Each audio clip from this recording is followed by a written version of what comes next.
విడిపోదాం, ప్రజలుగా కలిసి ఉందామని మా ఉద్యమ నినాదం ఏదైతే ఉన్నదో దాన్ని పూర్తి స్థాయిలో అమలు పరుస్తూ ఇక్కడ ఉన్నటువంటి అన్ని వర్గాల వాళ్ళు, అన్ని ప్రాంతాల వాళ్ళు, అన్ని రాష్ట్రాల వారికి సమానమైనటువంటి రక్షణను, సమానమైనటువంటి గౌరవాన్ని ఇస్తూ మా రాష్ట్ర ప్రభుత్వం, మా రాష్ట్ర ప్రజలు ముందుకు పోతా ఉన్నటువంటి ఈ తరుణంలో జేసీ ప్రభాకర్ రెడ్డి గారు కానీ లేదంటే జేసీ దివాకర్ రెడ్డి గారు కానీ ఎవరైనా సరే కనీసం మీ వ్యాపారాలను దృష్టిలో ఉంచుకొనైనా సరే విజ్ఞతతోనే వ్యవహరించాల్సినటువంటి అవసరం ఉంది.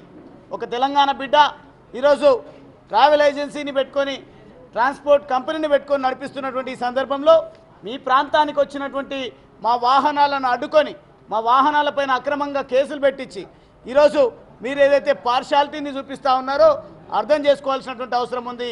ఇంపార్షియల్గా, నిస్వార్థంగా, వ్యత్యాసాలు లేకుండా ఉంటున్నటువంటి ఈ రాష్ట్ర ప్రభుత్వాన్ని యావత్తు భారతదేశం గౌరవిస్తూ ముఖ్యమంత్రి గారికి వారిపైన ఉన్నటువంటి గౌరవాన్ని రాష్ట్ర ప్రభుత్వం సైతం దేశ ప్రభుత్వం సైతం చాటి చెప్తున్నటువంటి ఈ సందర్భంలో మమ్మల్ని అడ్డుకుంటున్నటువంటి జేసీ బ్రదర్స్ ఏదైతే ట్రావెల్ ఏజెన్సీ ఉందో, ట్రాన్స్పోర్ట్ కంపెనీ ఉందో, 2013లో జరిగినటువంటి సంఘటన కూడా గుర్తుపెట్టుకోవాల్సినటువంటి అవసరం ఉంది.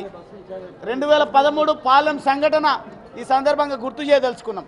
గతంలో మీరు ఎన్ని మ్యానిపులేట్స్ చేసినారు, గతంలో మీ అధికారాన్ని ఏ రకమైనటువంటి మిస్యూజ్ చేసినారో ఈ సందర్భంగా గుర్తు చేయదలుచుకున్నాం.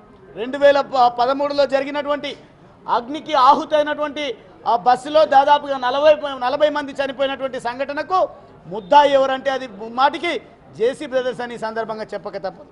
ఆ రోజు జబ్బా ట్రావెల్స్ అని చెప్పేసి మ్యానిపులేట్ చేసి తప్పుదో పట్టించేటువంటి ప్రయత్నం చేసిండ్రు. మీ రిప్యుటేషన్ను కాపాడి వేరే వాళ్ళ రిప్యుటేషన్ను స్పాయిల్ చేసేటువంటి ప్రయత్నం చేసిండ్రు. దీనికి కూడా సమాధానంతో సంసిద్ధంగా ఉండాలి. 27వ తారీఖు నాడు వస్తానని ఏదైతే సవాలు విసిరిందో జేసీ ప్రభాకర్ రెడ్డి గారు పూర్తిస్థాయి సమాచారంతో రావాలి, పూర్తిస్థాయి ఒక ఆలోచనతో రావాలి తప్పిస్తే ఇక్కడ ఏదైనా నడుస్తుంది. ఇంకా తెలంగాణ రాష్ట్రంలో కూడా మా హవానే కొనసాగుతుందంటే అది జరిగే పరిస్థితే ఉండదు. ఈ రాష్ట్ర ప్రభుత్వం, మీ గౌరవ ముఖ్యమంత్రి గారు ముఖ్యంగా మా రక్షణ శాఖ ఏదైతే ఉందో, పోలీస్ శాఖ ఏదైతే ఉందో ఖచ్చితంగా మీ ఆగడాలకు అడ్డుకట్ట వేసే విధంగా ప్రభుత్వము, ప్రజలందరూ కూడా మీ భర్తం పడతారనే విషయాన్ని కూడా ఈ సందర్భంగా గుర్తుపెట్టుకొని వ్యవహరించాలి. గతంలో కోరినటువంటి కోరిక కూడా ఈరోజు అనుమానం వస్తూ ఉంది. మొన్న అసెంబ్లీ లాబీలోకి వచ్చి మీరు మాట్లాడినటువంటి విషయాన్ని కూడా ప్రజలు గమనిస్తూ ఉన్నారు. ఈరోజు మాట్లాడేది ఒక విధంగా ఉంటుంది, చేసే చర్యలు ఇంకో రకంగా ఉంటాయి.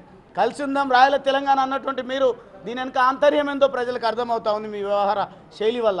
ఖచ్చితంగా గతంలో జరిగినటువంటి చనిపోయినటువంటి కుటుంబాలకు న్యాయం జరగాలన్నా మీ పైన పూర్తి స్థాయి చర్యలు చేపట్టే విధంగా మేమంతా కూడా మీ వెంబడిస్తాం.